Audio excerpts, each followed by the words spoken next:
Frogs and toads. I found a frog. Have you ever seen an unusual animal in nature? Did you want to learn more about it? Last week I saw a really neat frog, and that was the start of a wonderful adventure. What does a frog say when it sees something great? Totally awesome. I looked for the frog in a book called A Field Guide. I started looking through the pictures in the book.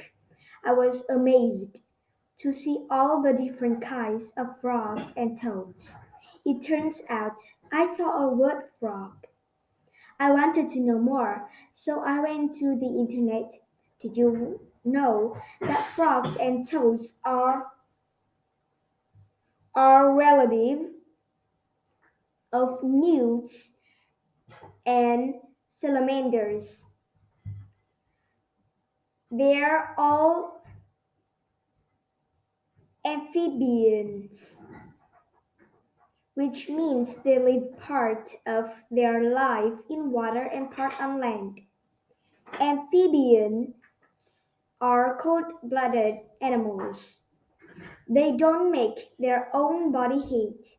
They get warmth from the heat of the sun. Life cycle. I also learned that most frogs and toads lay jelly covered eggs in water. The babies that hatch are called tadpoles and look like little fish.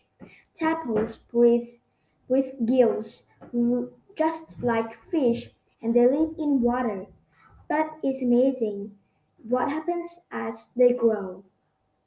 Their gills disappear and they grow lungs so they can breathe air like other land animals. They grow legs and then arms. Later, the tail shrinks. By the time their tail is gone, they move onto land. I saw some very cool photos of the life cycle of frogs and toads. About frogs. Frogs are famous for their ability to leap with their long, strong back legs. They leap to catch insects and other prey. A frog can catch an insect in an instant with its long, sticky tongue. The eyes and nostrils of a frog are on the top of its head. Frogs can see, smell, and breathe while they are mostly underwater. In fact, they breathe through their skin while they are underwater. Frogs can make an amazing amount of noise. Male frogs sing loudly to attract a mate.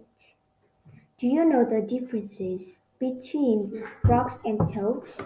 Here's what I learned from a book at the library. Defense. I was said to learn that frogs and toads are food for many other animals. Bats, snakes, birds, and rodents all hunt them, but frogs and toads have clever ways to stay safe from animals that might try to eat them. Some frogs and toads, like the wood frog I saw, are the same color as their habitat. This is called blending in. It allows them to hide better from predators. Some kinds of frogs are so poisonous that just touching their skin is deadly. These frogs are brightly colored to warn predators to stay away. Some frogs try to trick predators that might want to eat them. The tomato frog puffs up like a balloon when a snake gets near. The snake thinks the frog is too big to eat. If the snake tries to eat it anyway, the frog leaks a liquid like glue from its skin. Frogs are cool. Frogs and toads come in many shapes, sizes, and colors. You can find them in trees, in or near water, and on the ground. One thing is true about all of them. They are amazing animals. What kinds of frogs have you seen?